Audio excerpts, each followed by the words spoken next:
Donc, dans la première séance, on a abordé le concept de l'aménagement du territoire du point de vue théorique. On a mobilisé plusieurs définitions, plusieurs objectifs, etc. Maintenant, on va aborder les écoles de l'aménagement du territoire. Et on a deux écoles. Il y a une école qui s'appelle monocentrique et une école polycentrisme. Une école monocentrisme et une école polycentrisme. C'est-à-dire, soit le territoire national est organisé sous forme d'un pôle unique et dominant, un seul centre qui concentre l'essentiel des richesses, de la production industrielle, de la puissance économique, etc. Soit un territoire organisé sous forme de plusieurs centres ayant le même rôle, c'est-à-dire des centres équilibrés, entourés par des centres secondaires et des centres de taille inférieure. On va aborder donc le monocentrisme et le polycentrisme. Il faut d'abord définir qu'est-ce qu'on entend par le centre et qu'est-ce qu'on entend par la périphérie.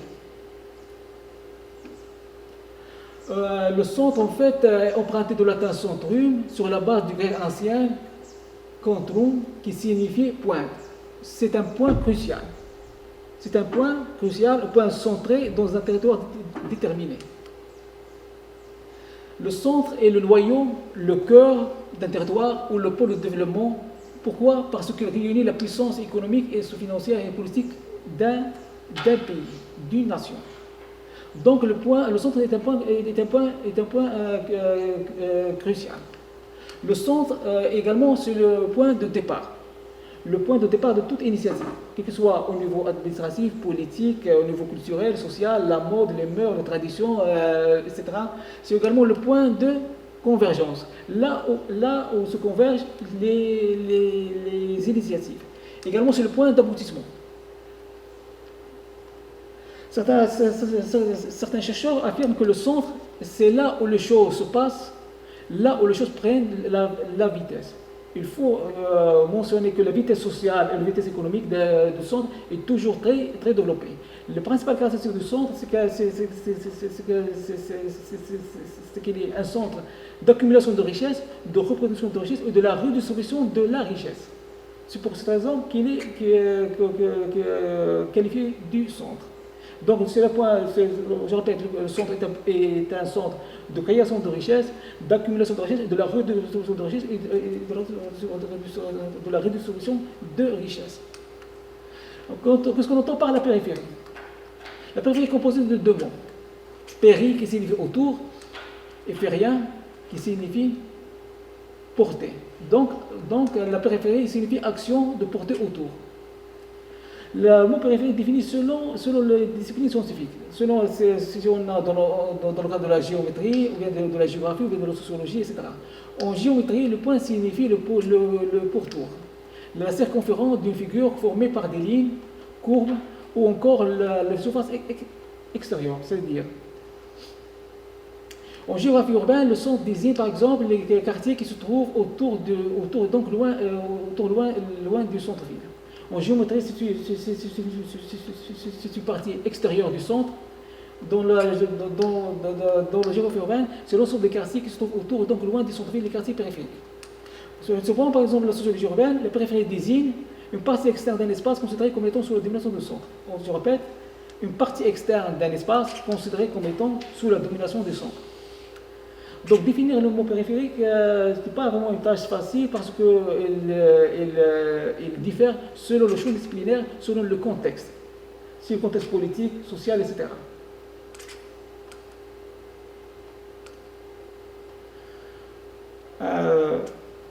Pourquoi le monocentrisme est très important? Parce qu'il y en a ce qu'on appelle le modèle centre-périphérie. Le modèle centre-périphérie est très important en matière d'aménagement de territoire. Les spécialistes d'aménagement de territoire utilisent souvent ce modèle pour élaborer un projet d'aménagement de territoire. Le centre-périphérie, c'est un modèle d'analyse spatiale fondé sur des rapports de pouvoir, de domination et d'exploitation.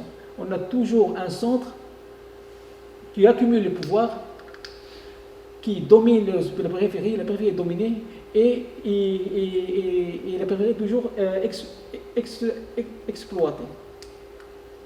Donc, si on peut dire autrement, le modèle centre-périphérique est souvent utilisé pour décrire l'opposition et expliquer la division qui existe entre deux types fondamentaux de lieux dans un même système spatial. Je répète, Le mot de centre périphérie, on l'utilise souvent pour décrire l'opposition, expliquer la division qui existe entre deux types fondamentaux de lieux dans un même système spatial.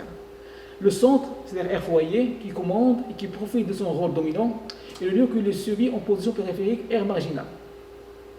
On a donc, chaque territoire s'organise toujours sous forme de centre et des périphéries. On trouve toujours un centre dominant et des périphéries dominées. Des périphéries qui dépendent toujours du centre du point de vue politique, économique, social, culturel, financier, etc. Mais il faut mentionner que le centre ne signifie pas qu'il se trouve toujours au milieu d'un territoire. Le centre ne signifie pas qu'il se trouve toujours au milieu d'un territoire. Il peut être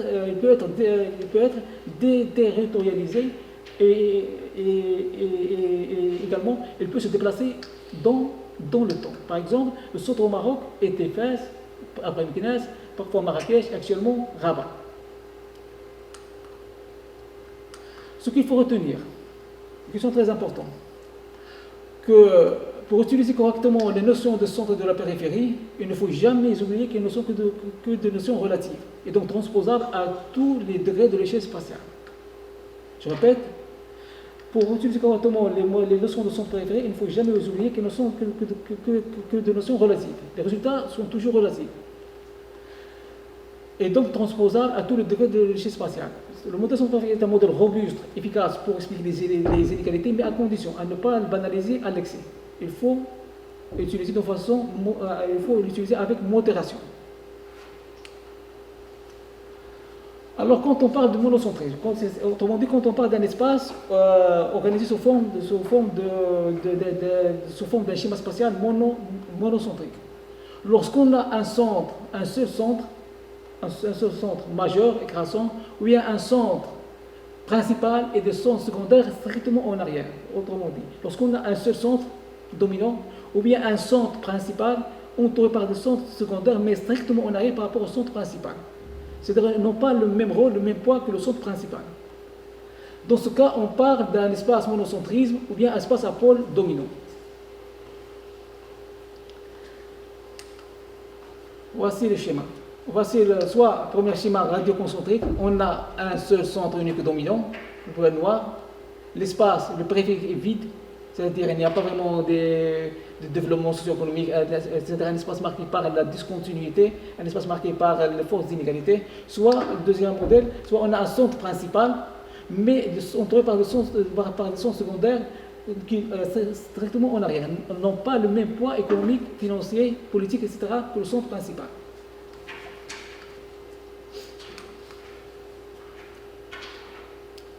Ce qu'on peut dire, si on peut définir la périphérie se définit toujours par rapport au centre. C'est-à-dire, la périphérie est complément et contraire et le complément du centre. Je répète, la périphérie se définit toujours par rapport au centre. Elle est parfois le contraire et parfois le complément du centre. C'est-à-dire, si on dit le centre est riche, la périphérie automatiquement est pauvre. Lorsqu'on dit le centre est stable, la périphérie est automatiquement instable. Lorsqu'on dit le centre est historique, le périphérie est amnésique. Lorsqu'on dit le centre est gendarme, qui contrôle le pouvoir, détient le pouvoir, le périphérie est balkanisation. Si on dit le centre dominant, domine, la périphérie est dominée. Voici une figure qui rassemble les caractéristiques de la périphérie et du centre. Le centre, normalement, est toujours associé. Grande ville, stabilité, personnel qualifié, information, grand commerce, indépendant, industrie, centre de décision, etc. La périphérie, elle est souvent associée aux espaces vides, absence d'autonomie, c'est un espace agraire, habitat précaire normalement, absence du calme, activité économique nuisible, le centre toujours à tendance de délocaliser les activités nuisibles de son territoire vers l'espace périphérique, économie informelle, toujours l'économie informelle, économie fantôme. Manque d'infrastructures par rapport au centre, toujours le centre basé par une infrastructure totalement élevée par rapport au quartier périphérique, faible développement économique, dépendance, matières premières, ville isolée, bidonville, etc. C'est-à-dire, le centre est toujours plus fort que la périphérie. Mais la périphérie est définie toujours par rapport au centre. Lorsqu'on dit un territoire organisé sous forme de monocentrisme, c'est-à-dire un territoire organisé par un pôle unique dominant, cela signifie plusieurs conséquences. Premièrement, une concentration excessive économiquement et humaine dans certains territoires. C'est tout à fait normal. Lorsque le territoire s'organise de centre des périphéries, on a tendance de concentrer l'économie et la population dans le centre, au détriment des autres périphéries. Prenons le cas de Maroc, on a l'axe Canitara-Casablanca qui concentre l'essentiel de la production industrielle et aussi de la population urbaine. Un espace marqué par une discontinuité et l'existence de fortes tensions. Un espace marqué par la discontinuité. Il n'y a pas une continuité territoriale. Pourquoi? Parce que la concentration des activités économiques se fait de façon inégalitaire. Donc, ceci provoque souvent des tensions sociales. Troisièmement, marginalisation de la périphérie. Si le centre est croissant et assure une croissance élevée, c'est tout à fait à cause de la marginalisation de la périphérie. On marginalise la périphérie pour développer le centre. Également, forte densité au centre et faible aux périphéries. Puisque le centre concentre l'essentiel de l'armature industrielle et économique d'un pays, il assure une grande population toujours très élevée. On a vraiment un centre qui concentre l'essentiel de la population et pratiquement les périphéries ont une densité très faible. Les écarts de développement.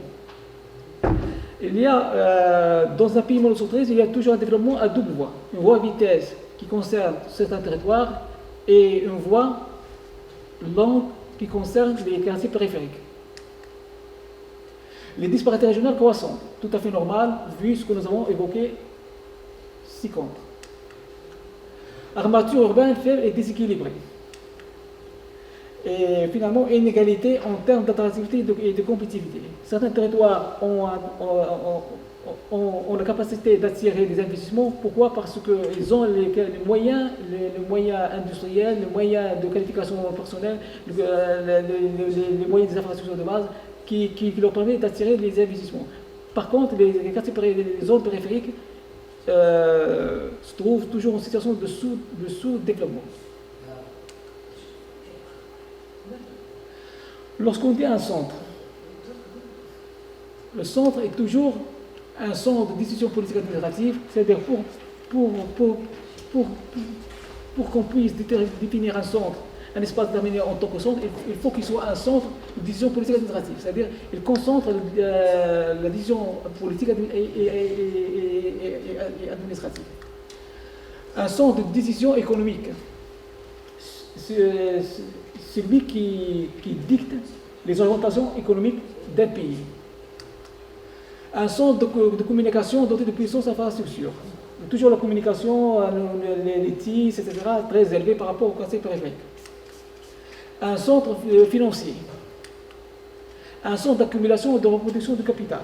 Comme j'ai dit avant, le centre, c'est un centre de production, de production de capital, accumulation de capital et de la redistribution du capital.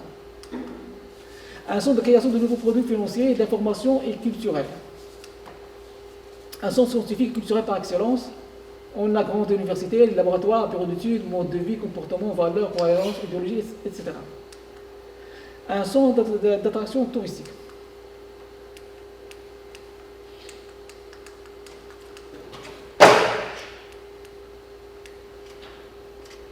Je répète encore une fois, un centre, pour qu'un territoire déterminé devienne un centre, il faut avoir le pouvoir dans tous les domaines, dans tous les sphères.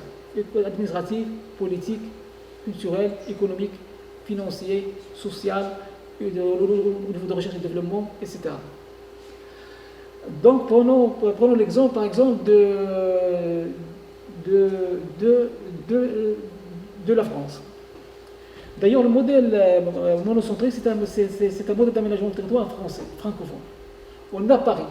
On dit normalement Paris et le désert français. Pourquoi? Paris, 2,2% de la superficie totale, mais il concentre plus de 18% de la population nationale, environ 22% des emplois, 23% des ménages de professions intermédiaires, 36% des ménages et des cadres professionnels et intellectuels supérieurs, environ 20% de l'industrie, environ 18% de construction, 35% de services principaux marchands, plus de 540 laboratoires, regroupant environ de 150 000 chercheurs, autrement dit 40% de laboratoires au niveau national et 5,8% de potentiel de l'Union européenne. Le territoire de Paris, avec 2,2% de la superficie totale, concentre 17 universités et plus grandes écoles d'ingénieurs, de commerce et de management. C'est la première destination touristique mondiale avec 42 millions de tourisme. Première ville mondiale de congrès et salon avec 10 millions de visiteurs d'affaires. On dit normalement Paris et le territoire français. Voici un exemple flagrant d'un territoire organisé sous forme de monocentrisme. Un seul centre qui concentre l'essentiel de la richesse et les autres villes se trouvent strictement en arrière par rapport au centre-ville. C'est-à-dire, en France, Marseille, Strasbourg, Lille, Marseille, ça ne jouent pas pleinement le même rôle que la ville de Paris et sa région Île-de-France. Le modèle de monocentrisme est normalement appliqué dans des pays francophones, dans tous les pays qui ont été colonialisés par la France. Au Maroc, Algérie, la Tunisie, le Sénégal, Mali, Côte d'Ivoire, etc. Prenons l'exemple de la capitale Tunis. La même chose, c'est un territoire organisé sous forme de monocentrisme. Il y a des écarts très flagrants entre la capitale et les autres territoires nationaux. La Tunisie, avec 1,6% de la superficie totale, elle concentre 22% de la population nationale, 40% du parc automobile national, c'est-à-dire 40% du parc automobile national, 85% des établissements industriels, 65% des entreprises financières, 98% du trafic total des passagers, 38 établissements d'enseignement supérieur. C'est-à-dire le territoire de Tunisie également organisé sous forme d'un centre et des périphéries. La même chose pour le territoire national marocain. Il y a l'axe de Casablanca-Netra, principalement Casablanca. Casablanca, avec 12% de la population nationale, il réalise un quart, 25% du PIB national, 40% des investissements industriels, 48% des investissements, 30% des réseaux bancaires, 40% des échanges extérieurs, 40% des mouvements d'avions, 51% des mouvements de passagers et un tiers du réseau routier national. Donc, on a dit que la majorité du territoire, il y en a deux modes. Soit un mode monocentrisme, soit polycentrisme. Monocentrisme, lorsque on accorde à un seul territoire déterminé la capacité économique, financière, culturelle, politique, c'est-à-dire il devient un centre majeur qui dicte, qui pilote le développement au niveau national. Par contre, le modèle polycentrisme, c'est le contraire du modèle monocentrisme. Le polycentrisme, plutôt, c'est un modèle équilibré qui se base sur une répartition équitable des richesses et des populations entre plusieurs centres dans la région. Et donc, qu'est-ce qu'on entend par polycentrisme? En fait, le polycentrisme, lorsqu'on a plusieurs centres analogues, c'est-à-dire équivalents, ayant de poids homologues, dans ce cas, on parle de polycentrisme. C'est-à-dire, lorsque le territoire est organisé sous forme de plusieurs centres ayant le même poids, répartis de façon équitable sur tout le territoire national. Dans le cas de développement polycentrisme, le développement en fait se fait ou devrait se faire de manière équilibrée à toutes les échelles. Le développement territorial doit être équilibré à toutes les échelles. C'est-à-dire, existant plusieurs centres principaux, entourés par des centres complémentaires ou concurrents à tous les niveaux d'organisation de l'organisation spatiale. Autrement dit, le territoire est organisé sous forme de plusieurs centres. Chaque centre commande sa région et joue le rôle de pilote au niveau de sa région. Et chaque centre est entouré par des centres secondaires. Ces centres secondaires sont entourés par des villes de deuxième rang.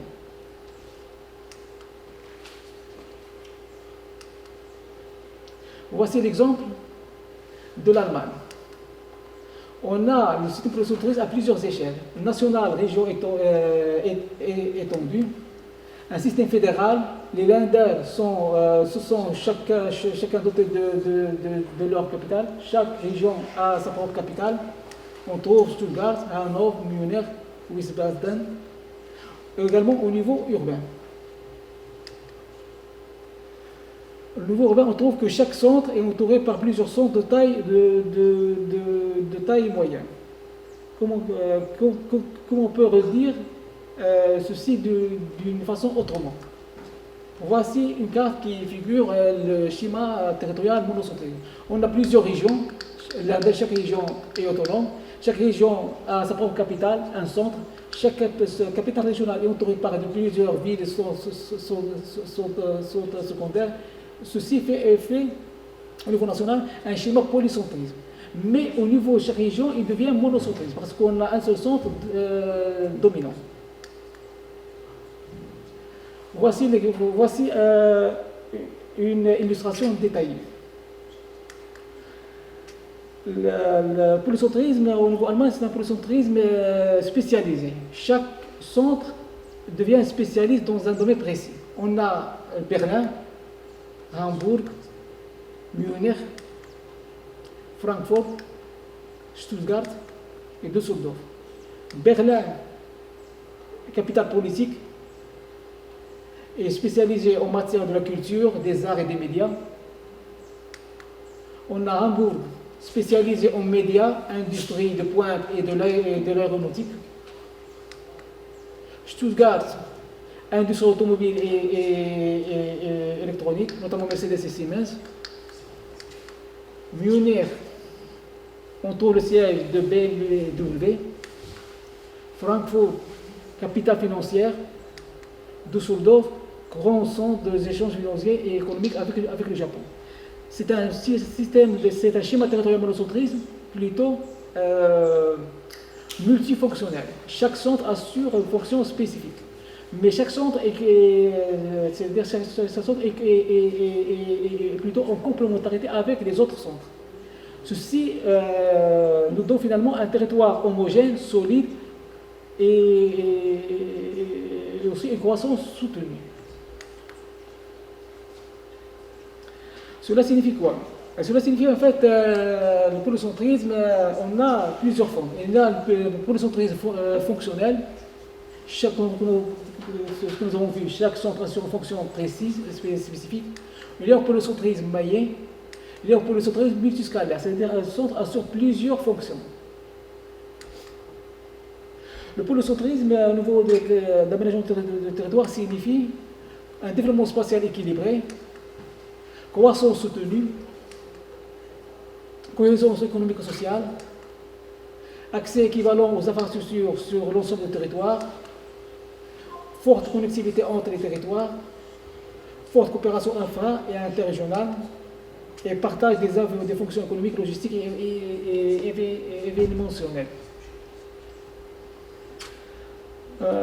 Développement social équilibré, c'est tout à fait normal parce que la richesse et les industries et les équipements sont répartis de façon équitable à plusieurs échelles, entre le centre principal et le centre secondaire. Croissance soutenue, c'est tout à fait normal parce que les richesses sont réparties de façon équitable. Ceci nous donne une cohésion économique et sociale. Le territoire est solidaire, mais aussi la population. La population a un accès équivalent aux infrastructures. Forte connectivité parce que dans le système polycentrisme, il y a un réseau routier, un réseau logistique très fort, plutôt très dense. Finalement, ceci provoque une forte coopération entre les régions. Voici une autre figure. C'est celle-ci du Pays-Bas. On a en gras ce qu'on appelle une croissance soutenue. Il n'y a pas de fortes inégalités ni disparités régionales. Il y a un schéma, l'armature urbaine de territoire national est divisée sous plusieurs formes. Les villes de premier rang en noir sont réparties de façon équitable au niveau national. Chaque ville première est entourée par des villes de second rang en blanc. Chaque ville de second rang est entourée par plusieurs villes de troisième rang. Ceci nous donne finalement un territoire solide et croissance soutenue. Par exemple, dans le pays on a Amsterdam, capitale bancaire et financière. La Haye, siège du gouvernement. Rotterdam, ville commerçante et premier port de l'Union européenne. Ce qu'il faut retenir, finalement, que le territoire est toujours en tendance de s'organiser sous forme de centre et de périphérie. Pourquoi? Parce que la richesse a une tendance à se concentrer dans un seul endroit. Ce modèle est plutôt classique. Il a donné plusieurs problèmes territoriaux. Des inégalités, pauvreté, tension sociale, marginalisation, etc. La tendance actuelle est le développement territorial sous forme de polycentrisme, c'est-à-dire réaliser un territoire équilibré, répartir les richesses de façon équitable entre les zones et également la population. Ce qu'il faut retenir, c'est que, comme je disais avant, le polycentrisme est un concept fondamental dans l'aménagement territorial. Monocentrisme ou bien polycentrisme, c'est une question des échelles, c'est-à-dire un territoire il peut être au niveau national polycentrique, comme le cas du fédéral allemand, mais au niveau de la région, il devient monocentriste. Par exemple, de Berlin. Si Berlin est une agglomération polycentrique, il apparaît comme monocentrique du point de vue régional.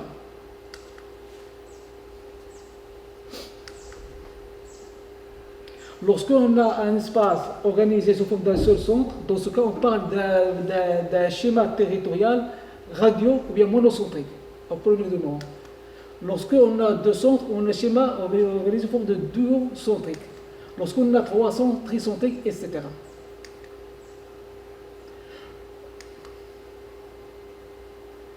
Ce qu'il faut retenir finalement, que l'aménagement du territoire, plutôt, cherche toujours à réaliser la justice territoriale. L'aménagement du territoire est dicté par trois mots-clés, normalement. Répartition équitable, réduire les inégalités territoriales et le développement durable.